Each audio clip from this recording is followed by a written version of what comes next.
Bueno, vamos a hablar en esta clase de una introducción a la genética de poblaciones y también un poco de genética cuantitativa.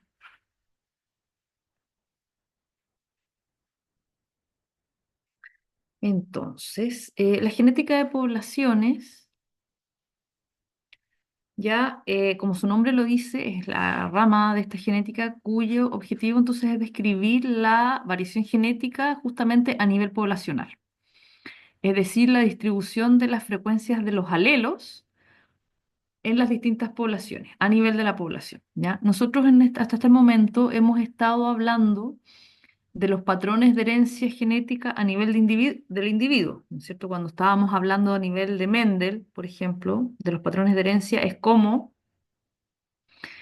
un individuo entonces es capaz de transmitir ya caracteres fenotípicos a sus descendientes. Sin embargo, también es interesante poder ver cómo funcionan estos patrones de herencia a nivel de las poblaciones y no ya solo a nivel de los individuos. Entonces, la genética de poblaciones va a ser esa rama ya que se va a encargar de ver esto. Hay algunos conceptos ya que es necesario que entendamos a nivel de población, este grupo de organismos que se encuentran reproductivas, o sea, son capaces de reproducirse unos con otros y comparten un mismo hábitat. La frecuencia alélica, que es la proporción del alelo, como su nombre lo dice, ya que se va a encontrar en la población, y también biología evolutiva, que es el área de la biología que estudia los cambios en los seres vivos a través del tiempo, es decir, la evolución biológica. Y en este caso, entonces, lo vamos a relacionar ya con las relaciones de parentesco entre las especies. La genética de poblaciones podríamos decir que como área nace con los trabajos de Fisher, Wright y Haldane en la década de los 30, donde, bueno, hasta ese momento, por un lado, ¿no es cierto?, teníamos el trabajo de Mendel, de las leyes de la herencia, pero también muy importante estaba haciendo todo el trabajo que había realizado Darwin, que es contemporáneo, ya dijéramos, la publicación del trabajo de Mendel y la publicación de la teoría de la selección natural de Darwin, de la evolución, ya son paralelas y ocurren en tiempos bastante similares.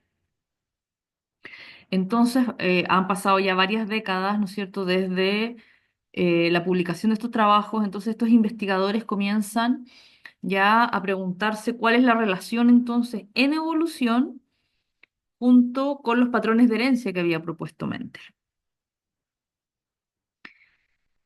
Bueno, a partir de eso, ya, y un poco después, eh, en 1900, hoy, disculpen,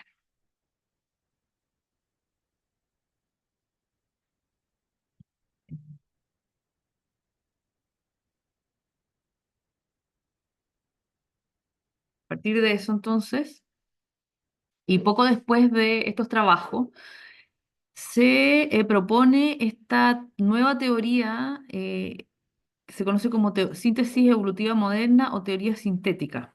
En realidad lo que hace es tomar los principales elementos ya de la herencia genética de Mendel junto con la teoría de selección natural de Darwin. Y bueno, y en este caso, entonces, ¿qué es lo que hacen ellos? Es tomar ya el mecanismo, dijéramos, evolutivo, porque Darwin no propuso nunca un mecanismo específico, ¿no es cierto? Cómo las especies van evolucionando a lo largo del tiempo, más allá de su teoría, ¿no es cierto? De la selección natural y de la competencia por el más apto, pero sin embargo, cómo se produce la evolución, ya Darwin nunca propuso nada. Entonces, lo que hacen estos investigadores es tomar entonces la herencia, los principios de herencia de Mendel, ¿ya? Y unificarlos con la teoría de la evolución de Darwin. Y en este caso, entonces, los genes van a ser la unidad fundamental que va a permitir ya la evolución por selección natural. Entonces, ¿qué es lo que dicen ellos? Es quiere decir que la modificación de genes y alelos dentro de las poblaciones es el mecanismo básico por el que las poblaciones, por ejemplo, se van a ir adaptando y van a ir cambiando a lo largo del tiempo. Y bueno, para recordar entonces algunos conceptos importantes, frecuencia genética, eh, génica se puede conocer como frecuencias alélicas, ya es la proporción del alelo específico respecto al conjunto de los que puede ocupar un locus. Ya las frecuencias genotípicas, la cantidad de individuos con un genotipo dado, ¿no es cierto? Por un lado tenemos los alelos, que son estas variantes que nosotros vamos a encontrar en cada gen. Recordemos que si bien Mendel, ¿no es cierto? Cuando propone sus leyes, él habla de dos alelos, todas las personas, todos los individuos diploides van a tener dos alelos al menos, un alelo de origen materno y un alelo de origen paterno. Sin embargo, la cantidad y la variabilidad de alelos en una población puede ser muchísimo mayor, ¿no es cierto? Podemos tener una mayor cantidad de alelos, podemos tener ocho variantes alélicas diferentes, de las cuales cada individuo obviamente solamente puede tener dos. Y bueno, como les decía, las frecuencias genotípicas entonces ahora es una combinación de alelos específicos, ¿no es cierto? Porque un genotipo obviamente va a tener diferentes genes y va a tener diferentes combinaciones de alelos. Entonces, esas combinaciones serían las frecuencias genotípicas. Y las frecuencias fenotípicas es la cantidad de individuos con un fenotipo particular. Como yo les había adelantado, ya hay una serie de conceptos que son muy importantes para entender bien genética de poblaciones y uno de esos obviamente es qué es lo que vamos a entender por población. Es importante detenernos un poco acá porque, por un lado, la definición de población es bastante amplia, ¿ya? Y puede cambiar bastante entre diferentes áreas de cómo se define una población. Entonces, no hay una definición única de población. Y va a depender mucho y va a estar muy relacionado entonces con el área. Ya evidentemente la definición de población en sociología va a ser diferente a la definición de población en biología, por ejemplo, o en paleontología, ¿no es cierto? Sin embargo, cuando nosotros estamos hablando de genética de poblaciones, ¿cómo vamos a definir población? Y vamos a definirla como un conjunto de individuos que pertenecen a una especie, ¿no es cierto?, que se va a reproducir mediante reproducción sexual. Esa es principalmente ya cómo definimos población. Y población mendeliana, ya Dosansky en 1950 agrega ya que este grupo de individuos que se reproducen entre sí comparten un espacio, un tiempo, y eso les da que comparten un acervo genético común, ¿ya? O el pool genético que también se llama, ¿no es cierto? Ese es el grupo de alelos, ¿ya? Que se va a encontrar en esta población. Otro concepto interesante es la ley de Hardy-Weinberg, que también se conoce como equilibrio de Hardy-Weinberg, y ellos lo que hacen es tratar de proponer cómo nosotros deberíamos, o cómo debería encontrarse ya la composición genética en una población. ¿Y qué es lo que dice? Dice que a lo largo de las generaciones, ya, la composición genética de las poblaciones no va a variar si no actúa ninguna fuerza evolutiva u otro factor y si no se produce ninguna mutación. Eso quiere decir que, según ellos, entonces la herencia mendeliana en sí mismo no engendra cambio evolutivo. ¿Ya? Eso quiere decir que, por ejemplo, se establece que la población tendrá unas frecuencias genotípicas específicas tras una generación de apareamiento aleatorio. Y entonces, si vamos a suponer que no hay ninguna fuerza, ¿no es cierto?, evolutiva, ya es una población cerrada, entonces a lo largo de las generaciones el acervo genético no va a variar según la ley de Hardy-Weinberg. O sea, que se necesitan fuerzas externas para que este acervo genético, esta combinación de alelos, ya vaya cambiando a lo largo de las generaciones.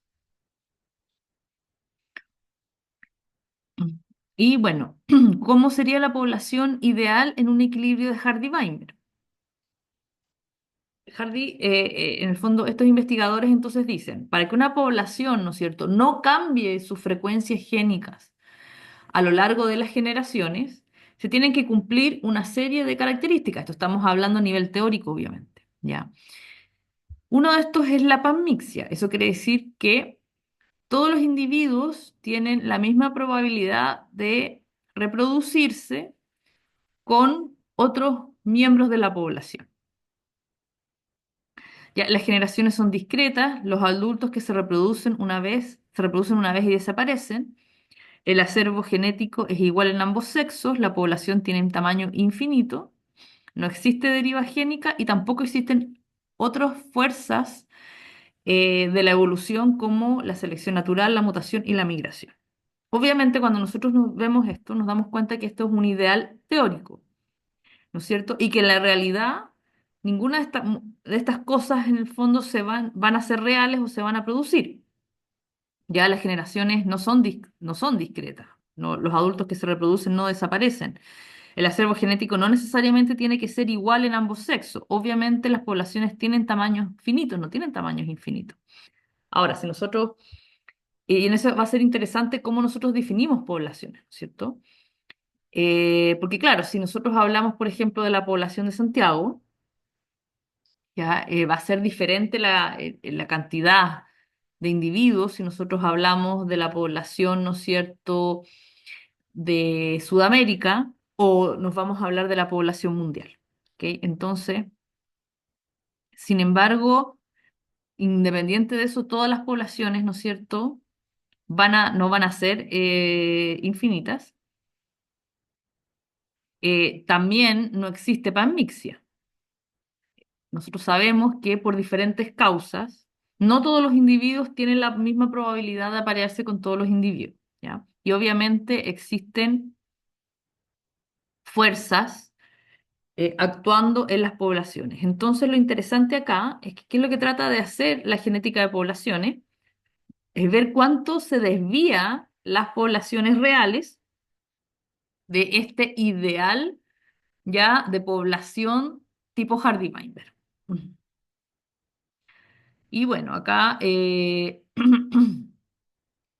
entonces, como les decía, acá las proporciones de los alelos se mantienen estables de generación tras generación cuando haya reproducción aleatoria y un número elevado de individuos. Eso quiere decir, ya que si yo tengo, por ejemplo, poblaciones pequeñas, es probable que esas poblaciones pequeñas estén más desviadas del equilibrio de Hardy-Weinberg que poblaciones muy grandes. Por ejemplo, sus cosas así, ¿ya? Y bueno, si nosotros, bueno, esta es una manera matemática ya muy sencilla de ver, en el fondo, derivación matemática muy sencilla de cómo entonces si yo no tengo ninguna fuerza actuando, entonces las frecuencias de los alelos, ¿no es cierto?, no van a ir modificándose de una generación a otra. Eso quiere decir que nosotros, si no hay ninguna fuerza evolutiva, ¿no es cierto?, la herencia en sí no produce evolución. Entonces las frecuencias genéticas se mantienen constantes entre generaciones. Cuando pasa eso, se dice que la población está en equilibrio de Hardy-Weinberg. Como les decía, entonces nosotros sabemos que las poblaciones no se van a cumplir, ya ninguno de estos en la realidad, ninguno de estos supuestos que deben cumplirse para que una población esté en equilibrio. Entonces lo que nos interesa ver es qué tan desviadas están por ejemplo, determinados, ¿no es cierto?, alelos respecto a a este equilibrio. Y como ya les he adelantado, ¿no es cierto?, en la naturaleza nunca se cumplen las condiciones. Y dentro de eso, ¿no es cierto? Que no, y bueno, y el incumplimiento de estas entonces hace que se produzcan cambios de generación en generación, porque en realidad no se produce, dijéramos, no hay, dijéramos, las frecuencias, o sea, las fuerzas evolutivas sí actúan en las poblaciones. ¿Cuáles son esas fuerzas evolutivas? La deriva génica, la migración, la mutación y la selección natural. ¿Ya? Bueno, la deriva génica no sé si se los han pasado en evolución, ya simplemente es un concepto muy sencillo que dice que las frecuencias alélicas van a cambiar de generación en generación mediante el azar. Azarosamente, ya que es lo que va a decir es una fuerza que se opone a la selección natural. ¿Qué es lo que dice la selección natural? Ya en la teoría sintética quiere decir que las frecuencias alélicas van a cambiar producto de, por ejemplo, ¿no es cierto?, una fuerza ambiental que va a ser entonces de una presión selectiva, ¿ya? Una presión selectiva ambiental. Entonces, gracias a esa presión selectiva es que van a cambiar las frecuencias alélicas. Entonces, los alelos, ya que tengan una ventaja adaptativa para un medio ambiente en específico, se van a seleccionar y van a ser los que van a aumentar su frecuencia en la población a lo largo de las generaciones. Y los alelos que sean menos selectivos, eso quiere decir que van a tener un fitness ya menor, eh, porque no van a producir una ventaja adaptativa, por ejemplo, de los individuos en ese ambiente particular, entonces se van a ir eliminando de generación en generación. Entonces, de esta manera, la selección natural va a ir modificando las frecuencias génicas a lo largo del tiempo. La deriva génica, como les decía, lo que dice es que no hay ninguna fuerza que va a hacer que se produzca un cambio, simplemente el azar hace que hay algunos alelos que aumenten su frecuencia en las poblaciones a lo largo del tiempo y van a haber otros alelos, ¿no es cierto?, que se van a perder, pero no hay ninguna causa en específico que hace que esos alelos se mantengan en las poblaciones y otros se pierdan, ¿ya? Esa es la deriva génica. Y bueno, después tenemos la migración y la mutación. La migración, ¿no es cierto?, ¿qué es lo que va a hacer? Va a introducir nuevos alelos en la población justamente porque hay individuos, ¿no es cierto?, que ingresan a la población, que provienen de otras partes, y esos individuos pueden entonces tener alelos que no se encontraban en la población, y por otro lado la mutación entonces va a producir alelos nuevos de manera de novo, ¿no es cierto? Produciendo mutaciones en los genes. Entonces, estas son las fuerzas ya que van a estar actuando en las poblaciones y que se van a poner entonces como les decía, a este equilibrio ideal de Hardy-Weinberg. En Hardy-Weinberg que nos dice que ninguna de estas fuerzas evolutivas está actuando.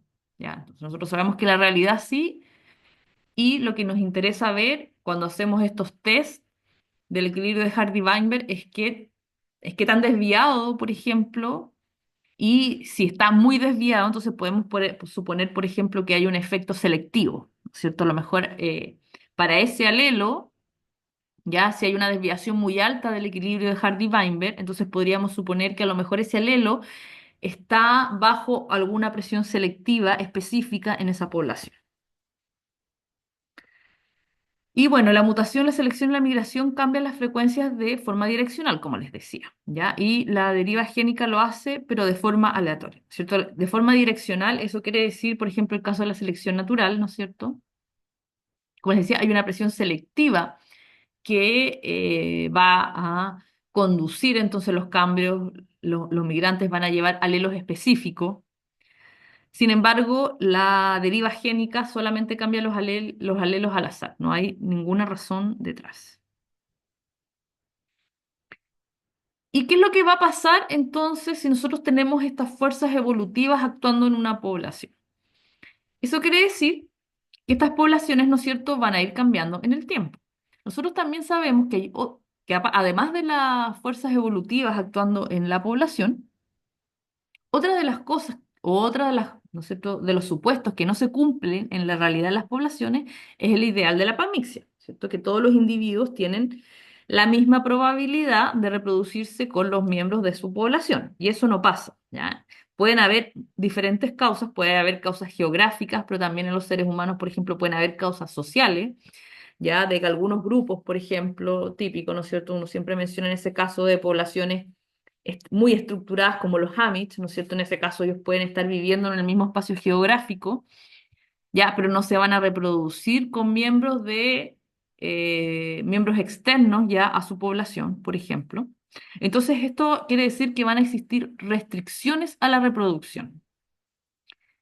Y si nosotros tenemos restricciones a la reproducción, más las fuerzas evolutivas andando, entonces, ¿qué es lo que va a pasar? Va a pasar de que en el fondo, por ejemplo, si tenemos la deriva génica, ¿no es cierto?, actuando, la deriva génica actúa siempre, independiente de cualquier cosa, siempre está actuando en las poblaciones.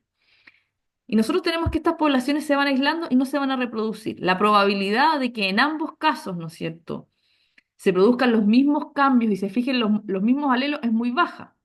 ¿Qué es lo que va a pasar? Entonces esas poblaciones van a ir diversificando genéticamente y es lo que nosotros vamos a, o se van a ir estructurando.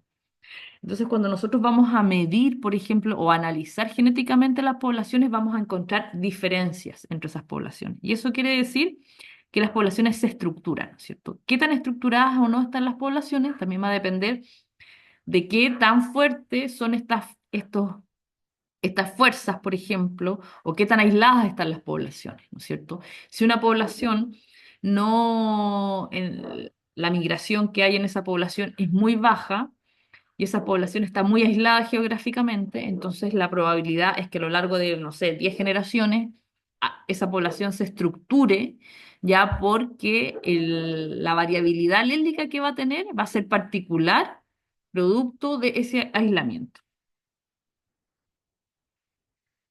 Y bueno, las poblaciones obviamente son dinámicas, no son, ¿no es cierto?, conjuntos de personas cerrados, sino que crecen, se expanden o pueden disminuir y contraerse. Todo ese tipo de cosas, ¿no es cierto?, los crecimientos y las contracciones van a tener cambios a nivel de las frecuencias alélicas. Si yo, por ejemplo, tengo una población grande y esa población sufre una contracción muy importante en poco tiempo, entonces obviamente yo voy a tener cambios donde probablemente se van a perder mucha variabilidad genética que tenía esa población, se va a perder, ¿no es cierto? Los alelos menos frecuentes es probable que ya no los encuentre, entonces voy a tener cambios. Y con el tiempo, entonces, todas estas cosas, ¿qué es lo que va a producir? Va a producir una estructuración genética, ¿ya? Y eso quiere decir que, y esta estructuración genética, ¿cómo nosotros la vamos a medir justamente? Por los cambios de las frecuencias alélicas en las poblaciones. ¿Ok? Y bueno, Wright, que es el mismo, ¿no es cierto?, que yo les estaba mencionando, que vimos en el primer momento, es el que se conoce como, ¿no es cierto?, uno de los padres de la genética de las poblaciones. Entonces, se dedicó, o sea, él entonces introdujo un método para medir qué tan estructuradas o no están las poblaciones y él lo llamó coeficiente de endogamia. ¿Ya? La endogamia, eso quiere decir que son poblaciones que em, tienen una variabilidad más baja porque se reproducen entre ellos, ¿no es cierto? Tienen una relación genética mayor, ya no estamos hablando obviamente de endogamia en el sentido de endogamia familiar, ya, sino a nivel poblacional. Si yo tengo una isla, por ejemplo, y esa isla está muy aislada, ¿no es cierto? Esas poblaciones eventualmente van a terminar siendo endogámicas porque ya van a compartir ancestros, ¿ya? Y eso quiere decir que los alelos que van a haber una relación, ¿ya?, genética, de parentesco, como les decía, no quiere decir del momento, ¿ya? Pero eso quiere decir que es esa población, por ejemplo, ¿qué es lo que va a pasar, ya? Es que va a tender a tener una baja diversidad genética, por ejemplo. Entonces, Wright crea estos estadísticos, ya, y le llama el estadístico del F, o los estadísticos F de Wright, ya, que van a medirnos entonces la estructura de la población. Y una de las maneras entonces es mirar la diversidad alélica entre el individuo y la población, entre los subgrupos de la población con la población total, por ejemplo, y de los individuos versus a la subpoblación.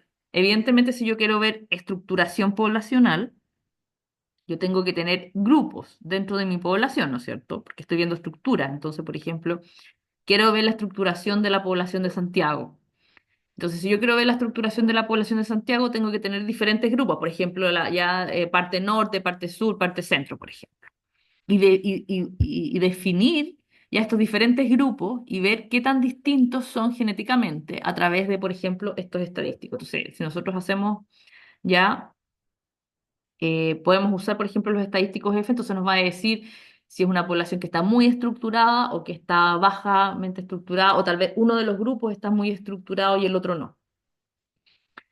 La manera, cuando nosotros estamos hablando de estructuración de población, obviamente, ¿cómo vamos a definir los grupos? Es algo subjetivo, ¿cierto? El investigador que está analizando la población va a definir y va a decir cuáles van a ser los grupos. Y de esa manera nosotros vamos a medir. Y pueden haber diferentes criterios, como les digo, ¿ah? Pueden haber criterios sociales, pueden haber criterios geográficos, pueden haber muchos criterios por los que nosotros vamos a definir y decir, nosotros creemos que estas son poblaciones diferentes. Bueno, y esta es la fórmula, ya una fórmula bastante sencilla. Hoy en día existen programas ya que son capaces de, por ejemplo, si nosotros tenemos análisis genético, poder ver de alguna gen, por ejemplo, tenemos entonces los diferentes alelos, entonces vamos a poder medir qué tan estructurada está la población. Y bueno, estos valores del FCT, el FCT entonces es de la subpoblación versus el total. Entonces vamos a tener dentro de nuestras diferentes poblaciones, nosotros vamos a tener un acervo genético o una combinación de alelos de toda nuestra población. Y vamos a comparar entonces el grupo que nosotros decimos, nosotros por ejemplo tenemos una población y vamos a decir que tenemos 5 subpoblaciones.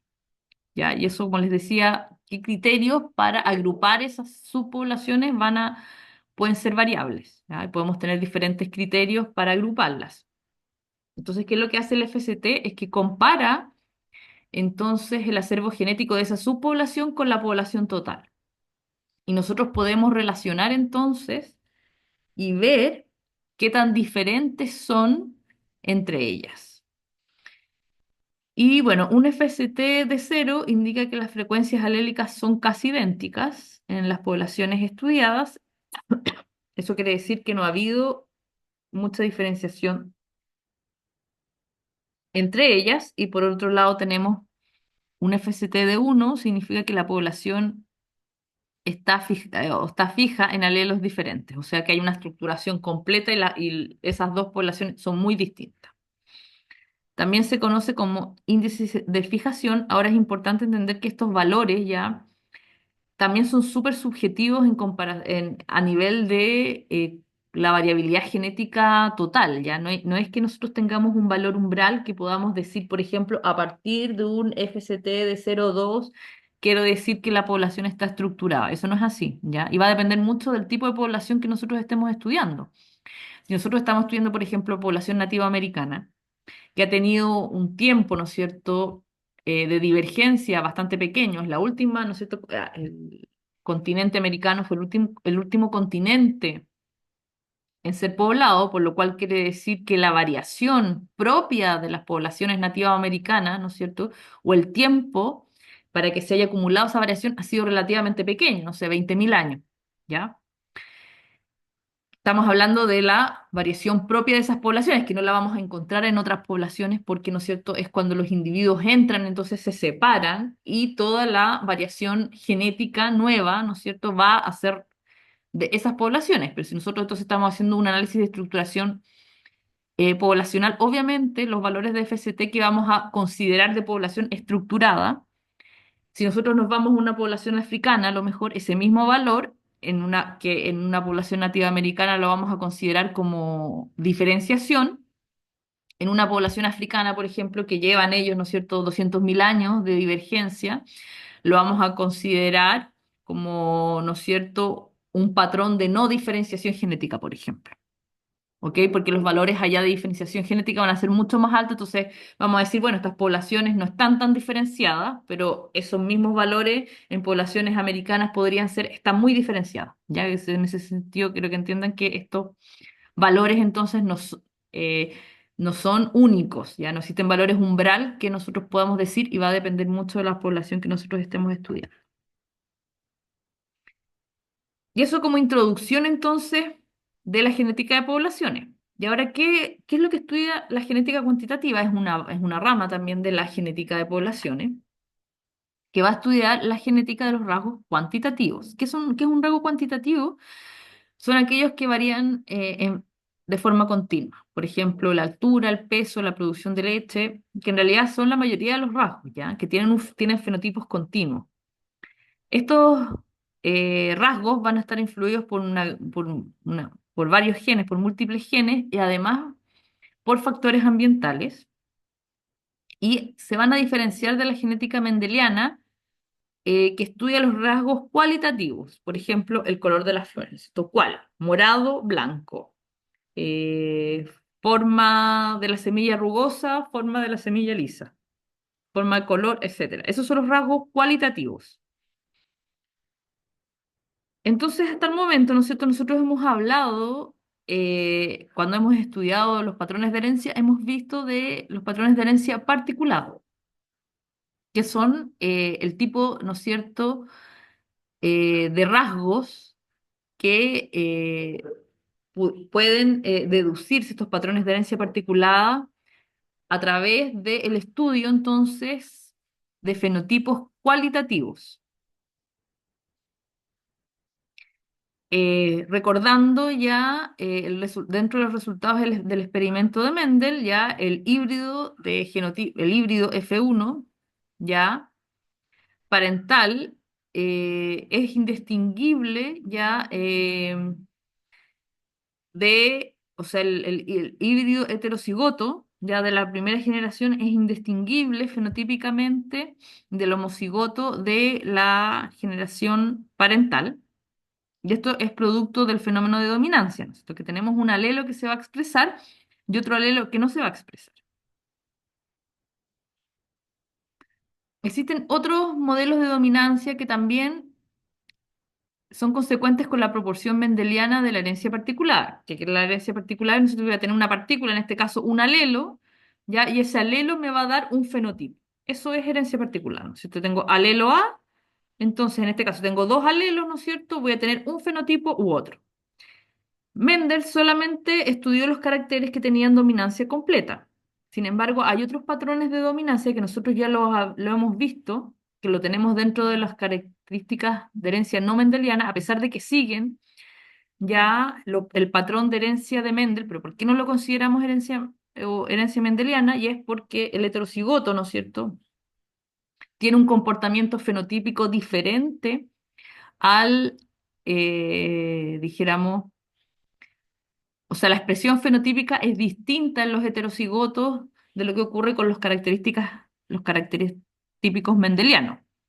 Sin embargo, el patrón de herencia nosotros vamos a ver es similar, ¿no es cierto? Acá, ¿cuál es la diferencia si tenemos, por ejemplo, dominancia incompleta? La dominancia incompleta, si lo recuerdan, era que decía que el heterocigoto ya va a tener una mezcla de los fenotipos parentales. Entonces, si tenemos una flor roja con blanca, que es lo que esperaba a través de la proporción mendeliana, nosotros esperábamos que el 100% fueran rojas. Ahora no van a ser rojas, van a ser rosadas, pero también vamos a tener el mismo patrón o sea, de que el 100% van a tener el mismo fenotipo. Si nosotros hacemos un cruzamiento entonces entre los individuos de la generación F1, vamos a tener la F2 y que vamos a tener las mismas proporciones, la diferencia es que, o sea, no vamos a tener exactamente las mismas proporciones, ¿no es cierto? Porque en el caso de Mendel era 3:1 en cuanto a los fenotipos. Y acá vamos a tener 1:2:1, ¿no es cierto? Porque va a haber un fenotipo, van a haber dos fenotipos parentales, el dominante y el recesivo, pero los heterocigotos tienen un fenotipo diferente en este caso que va a ser el color rosado. ¿Qué pasa con la herencia particulada? Sin- y es que en realidad cuando nosotros vamos a observar ya los rasgos nos damos cuenta que la mayoría o muchos rasgos ya exhiben una distribución de fenotipos continua. ¿Y cómo se explica esto entonces con respecto a los patrones de herencia propuestos por Mendel? ¿No es cierto? Por ejemplo, la altura. Nosotros no podemos tener una categorías únicas de altura, tenemos una distribución de fenotipos que es continua. Entonces no podemos decir, ¿no es cierto? Como digo yo,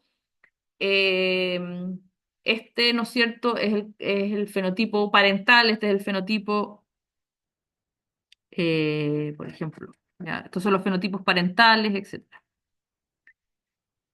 ¿Y qué es lo que se proponía? Entonces, claro, Mendel, él muestra sus leyes, ¿no es cierto?, y habla de la herencia particulada para caracteres cualitativos. Ahora, ¿qué pasa con estos caracteres? ¿Qué pasa con la herencia de estos caracteres? Es la pregunta, ¿no es cierto?, que en algún momento, hace muchas décadas, hicieron muchos científicos. Entonces, algunas conclusiones, ¿no es cierto?, que se proponían a principios del siglo XX, eran las conclusiones de Mendel están equivocadas. Estos caracteres siguen leyes de la herencia diferentes a las propuestas por Mendel, o estos caracteres no tienen un componente genético. O sea, eran las formas que tenían de explicar, ¿no es cierto? Ahora es interesante porque Mendel él sí se dio cuenta de la existencia de estos caracteres, ¿ya? Hemos hablado de que Mendel estuvo durante mucho tiempo haciendo sus experimentos, antes de desarrollar los experimentos, estuvo aproximadamente 10 años, ¿no es cierto?, cultivando, generando líneas puras de plantas, ¿no es cierto?, que él iba a elegir. Entonces, dentro de esas líneas, obviamente, él se fijó que había muchos caracteres que no cumplían, entonces, respecto a estos fenotipos de cuánto, ¿no es cierto? O sea, de cuál. Y una de las cosas que él escribe, entonces dice, algunos de los caracteres indicados no pueden separarse de manera precisa y segura, ya que la diferencia es de más o menos, lo cual es a menudo difícil de precisar. Tales caracteres no pudieron emplearse en los experimentos, ya, porque solamente pueden realizarse con caracteres que presenten clara que se presenten clara y definidamente en las plantas, ¿no es cierto? Mendel lo que hacía, obviamente Mendel no sabía los genotipos ni nada, lo que hacía era contar los fenotipos y decir, bueno, yo tengo, porque lo que él hace, ¿no es cierto? Él quiere ver los patrones de herencia de una generación a generación, entonces yo tengo que ser capaz de definir, ¿no es cierto?, claramente y contar si el patrón ¿no es cierto?, con respecto, el patrón de fenotipo. El fenotipo, quiero decir, el fenotipo producido, ¿no es cierto?, la descendencia corresponde a qué fenotipo parental.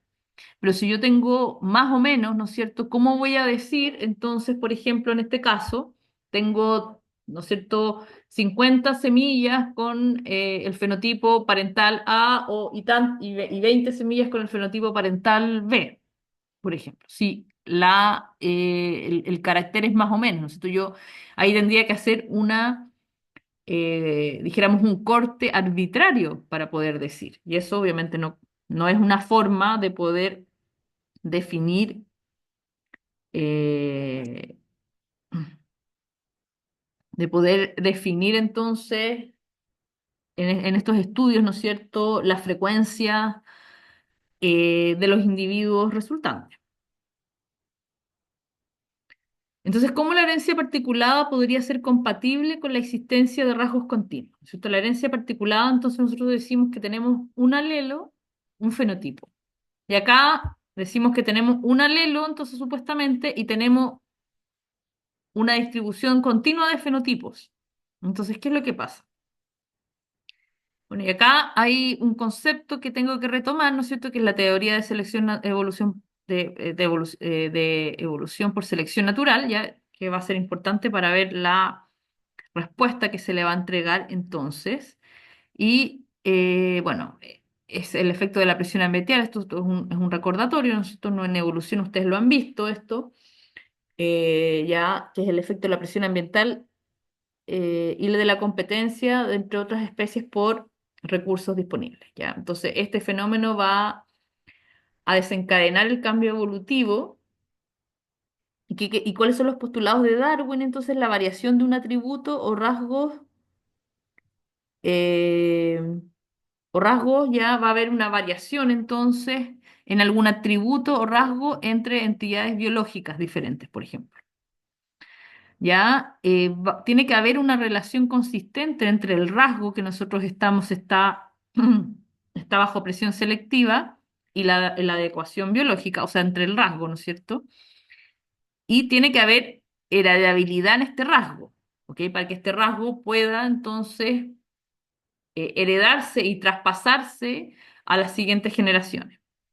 Evidentemente, si ese rasgo no tiene heredabilidad, entonces no es un rasgo que pueda ser seleccionado, porque que lo que nos dice, ¿no es cierto?, que los individuos vamos a tener, ¿no es cierto?, que es lo que dice Darwin.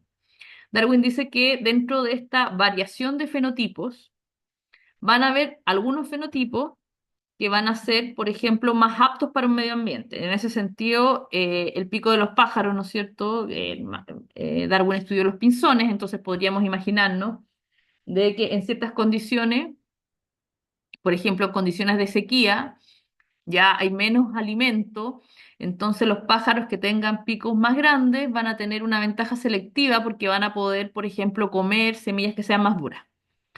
Entonces, ¿qué es lo que nos va a decir Darwin? Darwin nos va a decir que ese rasgo, ¿no es cierto?, que en este caso es un rasgo, ¿no es cierto?, continuo, pero van a haber algunos, ¿no es cierto?, pájaros que van a tener, dentro de esta continuidad, van a tener por ejemplo, pico más grande, esos van a tener mayor descendencia.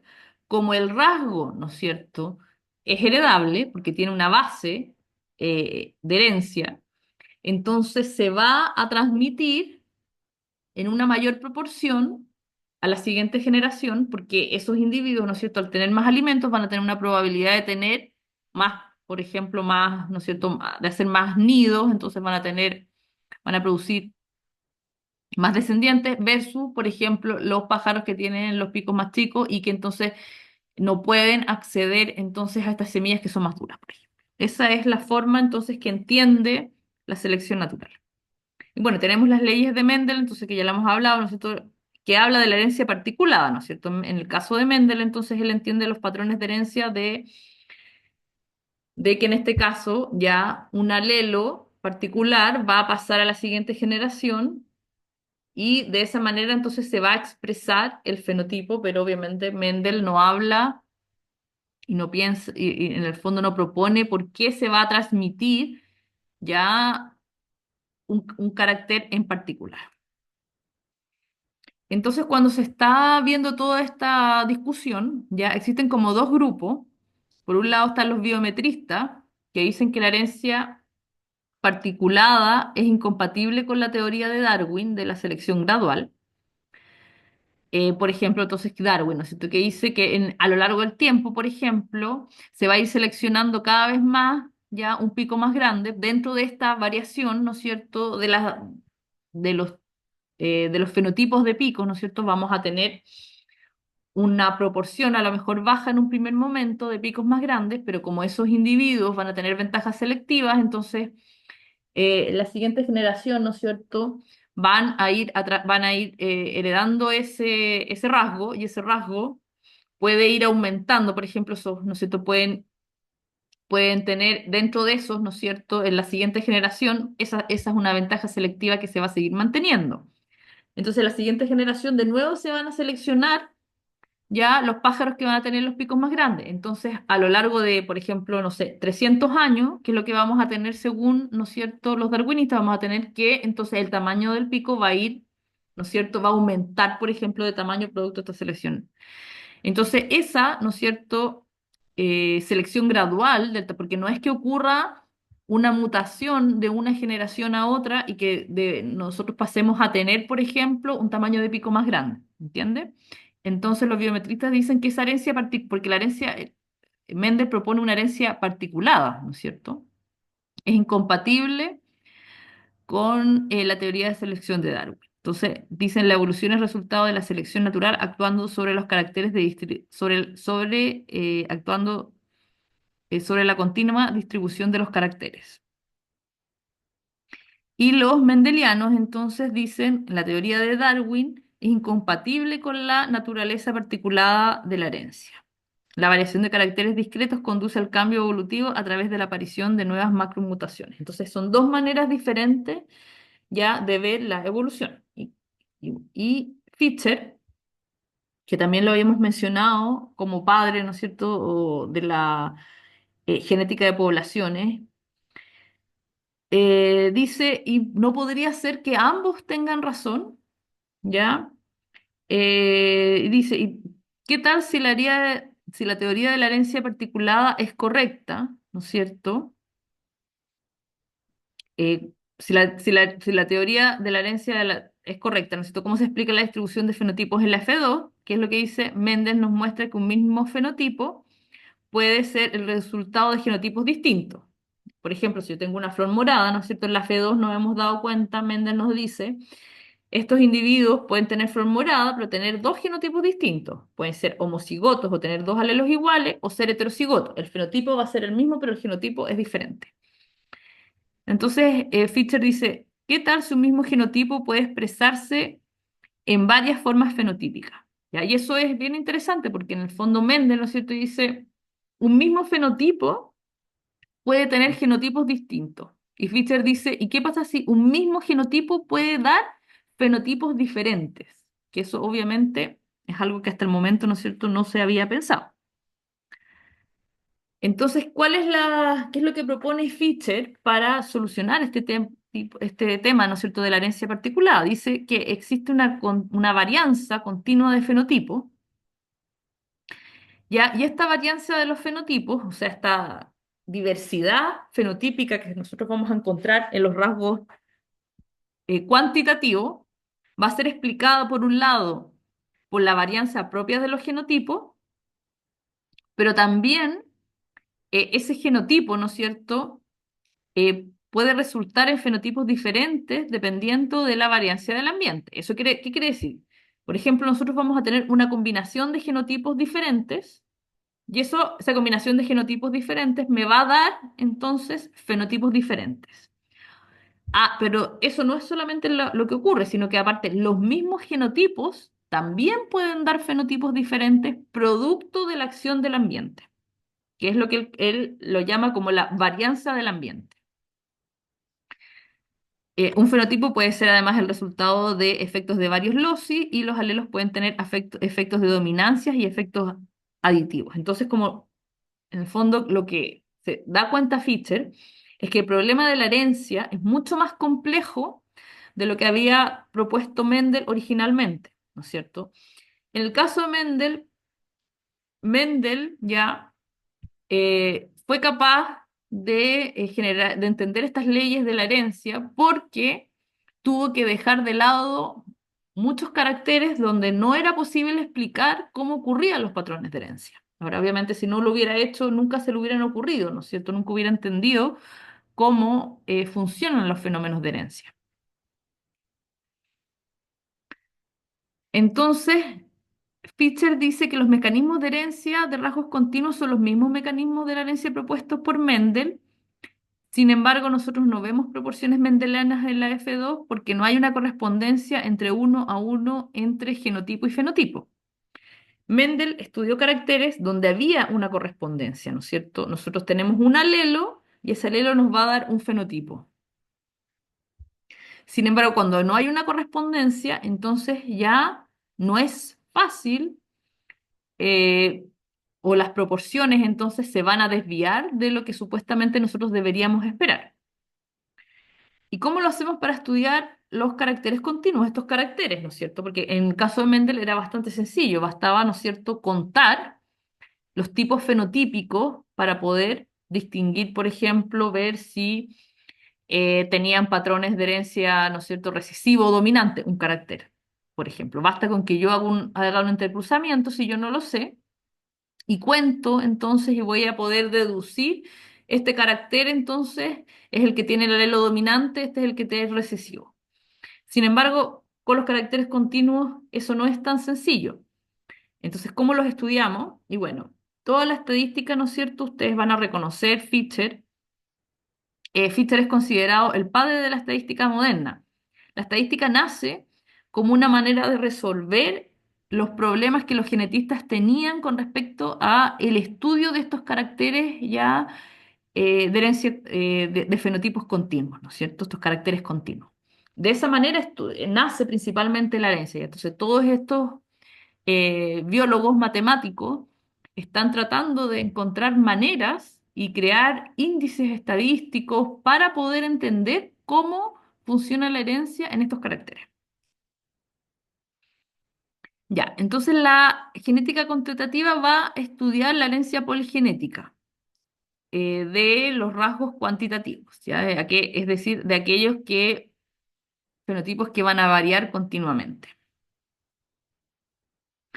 Y bueno, es la rama de la estadística de la genética que se basa fundamentalmente en los principios mendelianos que se entienden hacia los caracteres poligénicos, siendo una de las principales formulaciones basadas en las medias y las varianzas fenotípicas. Entonces, ¿cómo en realidad se entiende esto? Ya se entiende esto de que estos caracteres continuos que van a dar frecuencias fenotípicas, ¿no es cierto?, continuas, tipo histograma, en realidad siguen los patrones de herencias mendelianas. Y bueno, para estudiar estos rasgos obviamente no tiene sentido ni es posible estudiar las proporciones de los fenotipos de la descendencia en un cruce de una generación parental como lo hacemos con los rasgos mendelianos, obviamente. Entonces, la única manera de hacerlo es estudiar las frecuencias alélicas y genotípicas en las poblaciones. Es la forma que nosotros vamos a tener de estudiar la herencia de estos rasgos continuos. Entonces, ¿qué es lo que va a hacer la genética cuantitativa? Se va a centrar en estudiar la varianza de estos fenotipos sin conocer, al menos inicialmente, los genotipos subyacentes. En realidad, la genética cuantitativa nunca mira los genotipos. No es que hayan análisis de los genotipos o que se sepa qué alelos hay. Hoy en día es como existen muchos genes y muchas veces no se conocen los genes en realidad. Lo que sí se puede hacer ya para estudiar estos rasgos es ver si el porcentaje de heredabilidad o qué es lo que más influye, ¿no es cierto?, en el rasgo. Por ejemplo, la varianza genética o la varianza ambiental. Cuando la varianza ambiental, ¿no es cierto?, la influencia de la varianza ambiental en el rasgo es muy grande, ¿qué es lo que nosotros vamos a decir? Ese rasgo tiene poca heredabilidad. Eso quiere decir que, ¿no es cierto?, la herencia ya genética de ese rasgo es baja, ¿no es cierto? Porque va a ser un rasgo muy influenciado a nivel medioambiental. Esto hoy en día tiene una gran importancia, por ejemplo, en los criadores, ¿no es cierto? A los criadores les interesa muchas veces poder conocer los patrones de herencia de diferentes caracteres, porque si un carácter, por ejemplo, tiene una heredabilidad baja, entonces no va a tener sentido que yo mediante cruzamiento ya intente aumentar la frecuencia de ese carácter o, ¿no es cierto?, o tratar de hacer cruzamientos dirigidos para, ¿no es cierto?, variar la frecuencia de ese determinado carácter. No va a tener sentido hacerlo porque la variabilidad es baja y va a depender mucho del ambiente, entonces, en donde se desarrollan esos individuos, cómo se va a determinar el fenotipo final, ¿ya? Obviamente las cosas siempre son más complejas porque no todos los caracteres cuantitativos muestran un rasgo continuo. La mayoría sí, ¿no es cierto? La estatura, el peso, muchos rasgos, ¿no es cierto?, muestran estos rasgos continuos, pero no todos. Existen tipos de caracteres que también son cuantitativos, pero que tienen fenotipos que no son ya de tipo cuantitativo.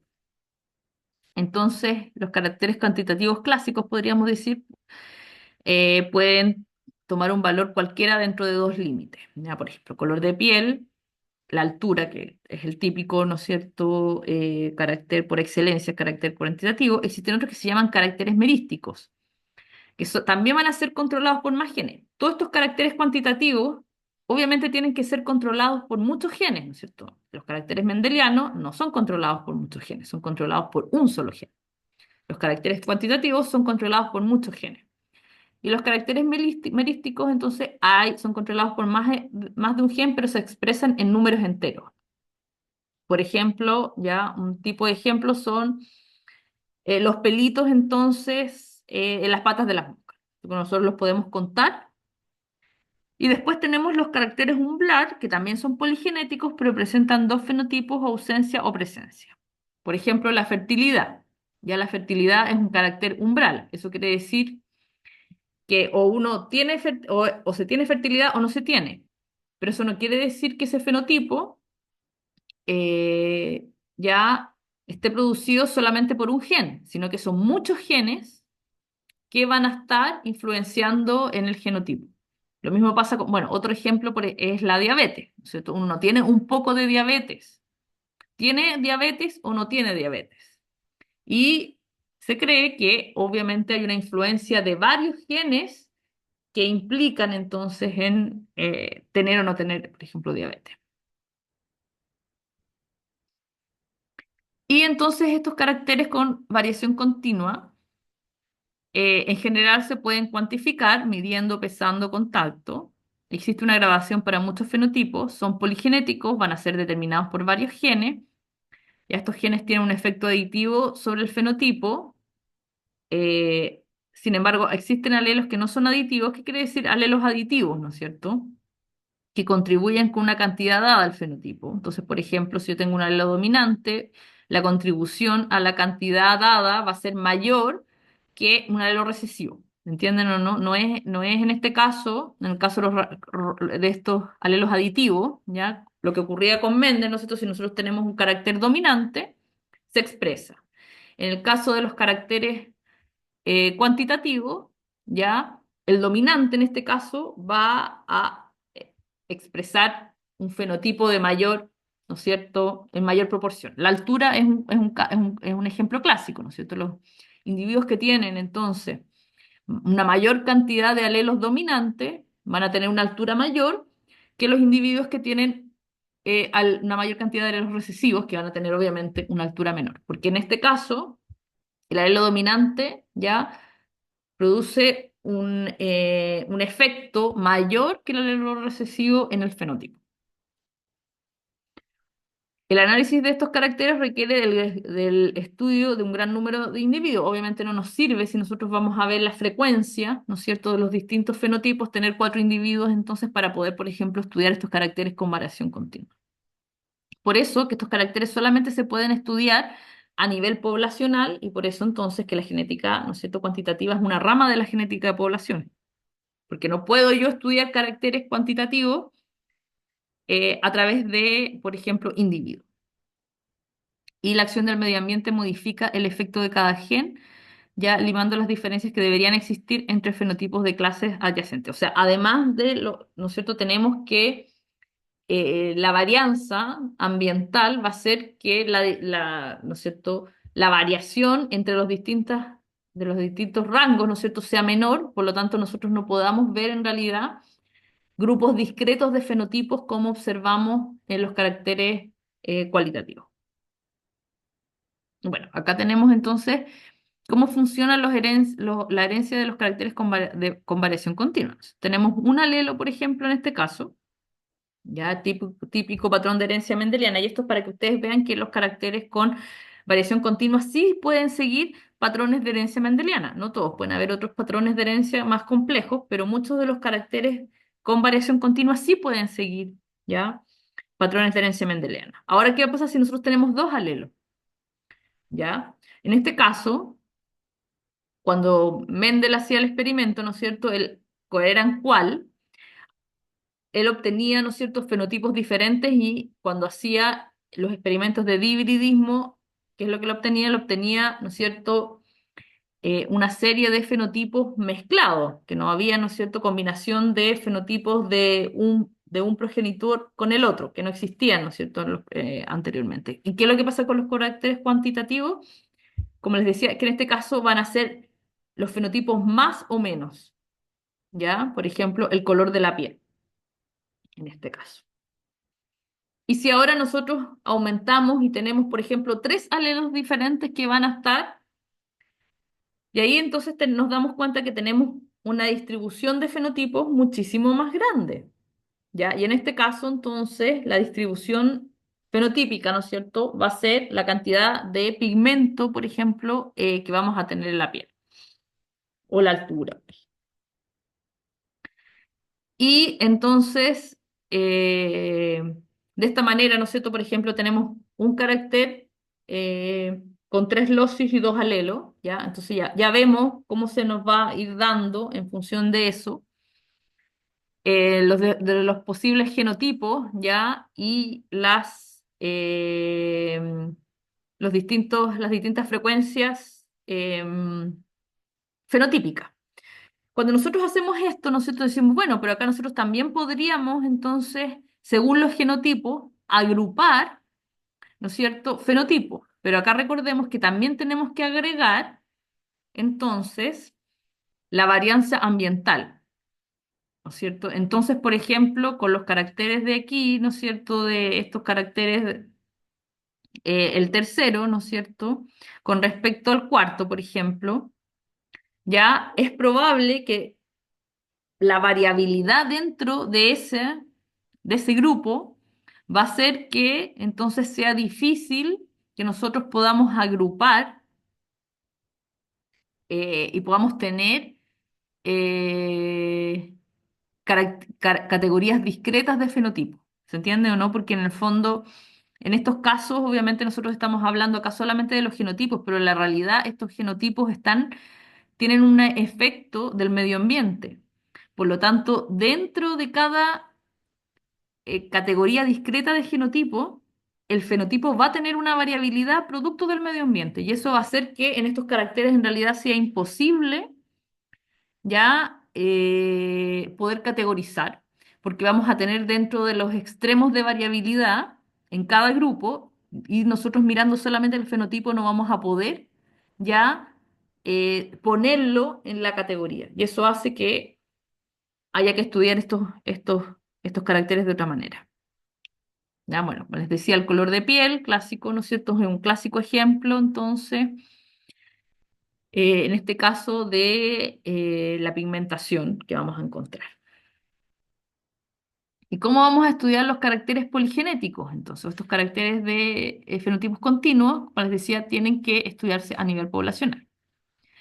Y para que la información sea exacta, entonces vamos a tener, porque obviamente no vamos a poder estudiar los caracteres en toda la población, entonces lo que vamos a hacer es tomar una muestra y es muy importante que esa muestra sea representativa de la población que nosotros estamos estudiando. Eso es muy importante ya para poder estudiar los caracteres poligenéticos. Acabamos de hablar también de estructuración poblacional, entonces a veces la muestra, ¿no es cierto? Cómo tomemos la muestra puede tener efecto.